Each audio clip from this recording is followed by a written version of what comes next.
ওরা মিশরীয় নাগরিক, ওরা খুবই দুর্ধর্ষ এবং প্রশিক্ষিত। এতগুলো মানুষের সামনে থেকে কিভাবে টাকা চুরি করে দেখুন।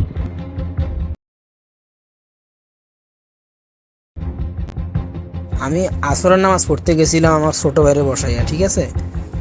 ছোট ভাইরে বসাইয়া আসর নামাজ পড়তে যাওয়ার পরে ফুটেজে যতটুকু দেখলাম আর কি, আমি ওরা আইসা এক প্যাকেট লেক্সাস কিনছে বিস্কিট কিনা, ওই যে সাদা শার্ট যেটা ওটা লেক্সাসটা ভাঙ্গিয়া খাইতেছে, আর কালো শার্ট যেটা ওটা 500 টাকা নোট দিয়া এই 500 টাকা নোট দিছে, পরে 420 টাকা করে রিটার্ন দিছে। দেওয়ার পরে ও দুইটা 500 টাকা নোট আবার বের করে দিছে, দিয়ে ওই ডয়ার টান দিছে, ডয়ারের টাকার বান্ডিল দেখছে, দেখার পরে ওরে বলতেছে ওই বান্ডিল থেকে আমার নতুন টাকা দাও একটা।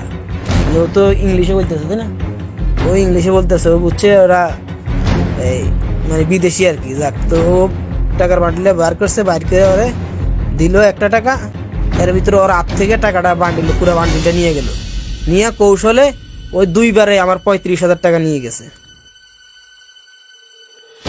আমাদের ঠিকানা হলো ঢাকা মতিঝিল 22 দিলকুশা, শিল্প মন্ত্রণালয়ের পিছনে আমার দোকানটা।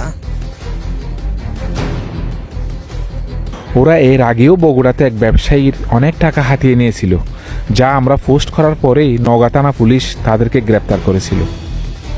জেল থেকে বেরিয়ে তারা আবার সেই পুরনো পেশায়। তারা খুবই দুর্ধর্ষ এবং প্রশিক্ষিত। আপনার সামনে থেকে এই ম্যাজিকের মতো করে টাকা নিয়ে যাবে, বুঝতেই পারবেন না। বাংলাদেশ সরকারের উচিত তাদেরকে ধরে নিজ দেশে ফেরত পাঠানো। থানায় অভিযোগ করতে গেছিলাম আমি, কিন্তু থানায় বলতেছে মামলা করার জন্য। থানারে আমি ফুটেজ দেখাইছি, ওরা বলে এই সমস্ত ফুটেজে কাজ হবে না, মামলা করতে। এই ধরনের প্রতারকের হাত থেকে বাঁচার জন্য কখনোই নিজের ক্যাশ বের করে দেখাবেন না। যদি ক্যাশ আপনার হাত থেকে একবার নিতে পারে, তাহলে কোনো না কোনোভাবেও টাকাটা নেবে, একদম ম্যাজিকের মতো, আপনি বুঝতেই পারবেন না। ওরা আপনার হাত থেকে টাকাটা নেবে, নিয়ে বলবে যে বাংলাদেশি টাকার পুরানো ভার্সন কী আছে, এটা কি নতুন ভার্সন, ওটা পুরানো ভার্সন, এরকম করে কথা বলবে।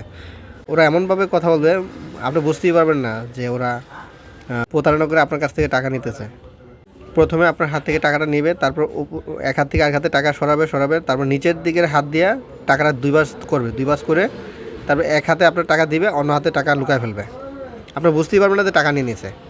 এই ভিডিওটা ঠিক এরকমইভাবেই টাকাটা নিয়েছে। যে উপরে গন্ধছে দেখেন এই যে হাতের নিচের হাতেরটা টাকা বাস করে লেছে, বাস করে মানি ব্যাগের উল্টা পাশে চাপ দিয়ে রাখে টাকাটা, বাস হয়ে গেছে, ভিতর সাইডে টাকা রেখে দিছে। তাই খুব সাবধান থাকতে হবে। নিজের টাকা সেভ করার জন্য কখনোই আরেকজনের হাতে টাকা দিবেন না। বিদেশি মনে করবেন না যে ওরা ভালো ভদ্র, ওরা কখনো টাকা চুরি করে না। আসলে ওরা বাঙালিদের চাইতে বেশি চালাক, ওরা খুব প্রশিক্ষণপ্রাপ্ত। এটা দেখছেন, মানে এত মানুষের ভিড়ে ওরা টাকাটা কীভাবে হাতা নিল, কেউ বুঝতেই পারলো না যে টাকা নিয়ে নিল। বিশেষ করে এই সময়টা খুব সচেতন থাকতে হবে, কারণ সময়ে এই ধরনের প্রতারকের সংখ্যা দিন দিন বেড়েই চলছে।